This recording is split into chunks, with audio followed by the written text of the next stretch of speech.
একটি ভুল রাস্তা, ভাষার বাধা আর সন্দেহের জেরে প্রাণ হারাতে হলো ভিন রাজ্যের এক যুবককে। কুলতলিতে চোর সন্দেহে গণপিটুনির অভিযোগে চাঞ্চল্য ছড়িয়েছে গোটা এলাকায়। দক্ষিণ 24 পরগনার কুলতলি থানার সানকিজাহান এলাকায় এই মর্মান্তিক ঘটনা ঘটেছে। মৃত ব্যক্তি কেরলের বাসিন্দা। স্থানীয় সূত্রের খবর, কাজের সূত্রে সানকিজাহানের এক বাসিন্দার সঙ্গে পরিচয় হয়েছিল তার। সেই সূত্রেই তিনি কুলতলিতে এক পরিচিত ব্যক্তির বাড়িতে এসেছিলেন। জানা যাচ্ছে, গত মঙ্গলবার সকালে স্থানীয় একটি বাজারে যাওয়ার উদ্দেশ্যে বের হন তিনি, কিন্তু এলাকার রাস্তাঘাট অপরিচিত হওয়ায় ভুল করে অন্য একটি পাড়ায় ঢুকে পড়েন। ভিন রাজ্যের বাসিন্দা হওয়ায় তিনি বাংলা ভাষাও জানতেন না। অভিযোগ, অপরিচিত ওই ব্যক্তিকে এলাকায় উদ্দেশ্যহীনভাবে ঘোরাফেরা করতে দেখে সন্দেহ হয় গ্রামবাসীদের একাংশের। নিজের পরিচয় কিংবা উদ্দেশ্য স্পষ্ট করে বলতে না পারায় পরিস্থিতি আরও জটিল হয়ে ওঠে। এরপরই শুরু হয় নির্মম অত্যাচার। অভিযোগ, দড়ি দিয়ে বেঁধে ওই ব্যক্তিকে মারধর করা হয়। সেই ঘটনার ভিডিও ইতিমধ্যে সামাজিক মাধ্যমে ছড়িয়ে পড়েছে।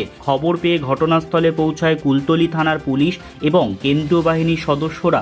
গুরুতর আহত অবস্থায় ওই ব্যক্তিকে উদ্ধার করে জয়নগর কুলতলি গ্রামীণ হাসপাতালে নিয়ে যাওয়া হয়। তবে হাসপাতালে নিয়ে যাওয়ার কিছুক্ষণের মধ্যেই চিকিৎসকরা তাকে মৃত বলে ঘোষণা করেন। ঘটনার তদন্তে নেমে 7 জনকে গ্রেপ্তার করেছে কুলতলি থানার পুলিশ। ধৃতদের মধ্যে রয়েছে 2 নাবালকও। পাশাপাশি মৃত ব্যক্তির সম্পূর্ণ পরিচয় এবং ঘটনার নেপথ্যের সমস্ত তথ্য খতিয়ে দেখছে পুলিশ। কুলতলির এই ঘটনায় আবারও প্রশ্নের মুখে গণপিটুনির প্রবণতা। শুধুমাত্র সন্দেহের বশে আইন হাতে তুলে নেওয়ার পরিণতি কতটা ভয়াবহ হতে পারে, সেই প্রশ্নই উঠছে বিভিন্ন মহলে। কেরালা একটা লোক এসেছিল, কেরালা থেকে একটা লোক এসেছিল, বাবার সাথে এসেছিল, ওখানে বাবার সাথে কাজ করতো।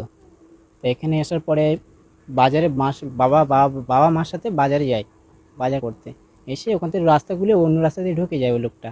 তারপরে বাড়িতে ওনাকে আমরা বললাম, উনি বলছে একটা বন্ধুর সাথে দেখা করে ওখানে গেছিলো। তা উনি আসার সময় আমাদেরকে বলছিল, বলে একটা লোক আমাদের ফোন করে বলছে ওনাকে মারধর করছে ফোন করে। আমরা যেয়ে দেখি একটা পুলিশরা নিয়ে চলে যাচ্ছে। তা আমরা কী করেছি, খবর পেয়ে আমরা থানায় গেছিলাম। উনি থানাতে নেই, বলছে হসপিটালে। তা আমরা হসপিটালে যেয়ে দেখি উনি মারা গেছে। এই প্রসঙ্গে জয়নগর সাংগঠনিক বিজেপি নেতা উৎপল নস্কর কি জানাচ্ছে। অত্যাচার করেছে, এদেরকে পৈশাচিক বলা উচিত। আমি মানুষ হিসেবে গণ্য করতে রাজি নই। কেরালা তাদের সাথে বন্ধুত্ব, এরা মাছ ধরতে যায়, সেই সূত্রে এদের বন্ধুত্ব, সেখানে বন্ধুর বাড়ি আসা।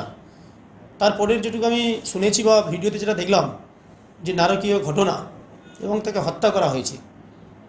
এবং সবচেয়ে আমরা আশঙ্কিত, আমি যে বিষয় নিয়ে প্রশাসনের নজরে এনেছি, যে ইমিডিয়েট এদেরকে আটক করা হোক।